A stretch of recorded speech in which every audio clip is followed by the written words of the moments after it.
Pastor பயங்கரமான தேவ மனுஷன். ஒரு வீடு சர்ச்சுக்கு ஒரு ஃபேமிலி வந்திருக்கு. அந்த ஃபேமிலியை பார்த்து பாஸ்டருக்கு ஒரே சந்தேகமாக இருந்திருக்கு. என்னென்னா, சர்ச்சில் பயங்கரமாக இருக்காங்க, வெள்ளையும் சொல்லியுமா, அபிஷேகத்தில் அந்நிய பாஷை பேசுகிறாங்க, நல்ல ஆசீர்வாதமாக இருக்காங்க. ஆனால் ஆவிக்குரிய விதத்தில் ஏதோ சந்தேகம் பாஸ்டருக்கு அவருக்கு ஏற்பட்டுகிட்டே இருந்திருக்கு. ஒரு நாள் வீட்டை போய் சந்திப்போன்னு வீட்டுக்கு போயிருக்காரு. வீட்டுக்கு போனால் பாஸ்டருக்கு வெள்ளி தட்டு, வெள்ளி கிளாஸ், வெள்ளி ஸ்பூனு, வெள்ளி டம்ளர், வெள்ளி பவுல், எல்லாமே வெள்ளி தான். ஸ்நாக்ஸ் கொடுக்குறான், வெள்ளியிலே டீ கொடுக்குறான், வெள்ளியிலே எல்லாமே வெள்ளி. அந்த பிள்ளை அப்படி பயபக்தி எல்லாரும் வந்து நின்னாங்களாம் பாஸ்டர் முன்னாடி.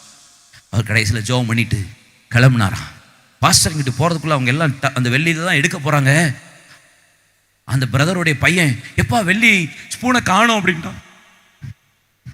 ஏடா நம்ம 4 பேர் தான், 5 பேர் தானே இருக்கோம், நம்ம 4 பேர், பாஸ்டர் சேர்த்த 5 பேர், வெள்ளி ஸ்பூனை காணோங்கிற,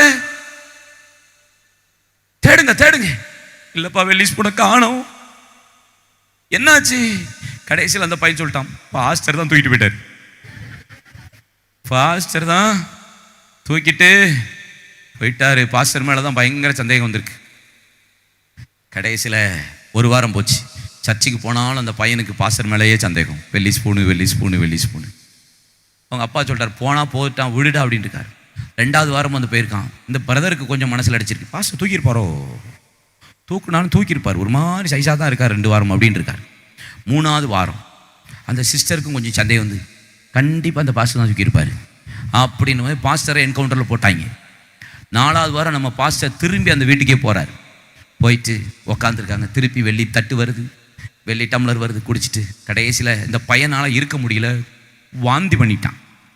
பாஸ்டர் அந்த வெள்ளி ஸ்பூனு நீங்கள் தானே பாஸ்டர் எடுத்தீங்க அப்படின்னு. அவர் சிரிச்சிட்டு, ஜெபம் பண்ணுவோமா, எழும்பிட்டு நான் தான் எடுத்தேன் அப்படின்ட்டார். உடனே சொன்னல்லப்பா பாஸ்டர் தான் தூக்கிட்டு போயிருக்காருன்னு, தம்பிங்க வா அப்படின்னு சொல்லி கூப்பிட்டு, அந்த ஒரு பைபிள் இருக்குல்ல எடுத்துகிட்டு வானாரா. எடுத்துகிட்டு வந்தா அந்த பைபிளுக்குள்ளே தான் வெள்ளி ஸ்பூன் இருந்திருக்கு. அவங்க வீட்டில் உள்ள பைபிளுக்குள்ளே தான் என்ன இருந்திருக்கு? பைபிளை 3 வாரமாக பைபிள் படிக்கல. விளங்குதா உங்களுக்கு? ஏதாவது ஒரு நாளாவது பைபிள் எடுத்து இந்த வெள்ளி ஸ்பூனை எடுத்துருவாங்களான்னு பாஸ்டர் செக் பண்ணி இருந்திருக்கிறாரு. 3 வாரமும் பைபிளுக்குள்ளே தான் வெள்ளி ஸ்பூனு. பல பேருடைய வீட்டில் பைபிள் அலமாரிலேயே அப்படி இருக்குது. ஞாயிற்றுக்கிழமை ஆராதனைக்கு தொடச்சி எடுத்துகிட்டு போவீங்க.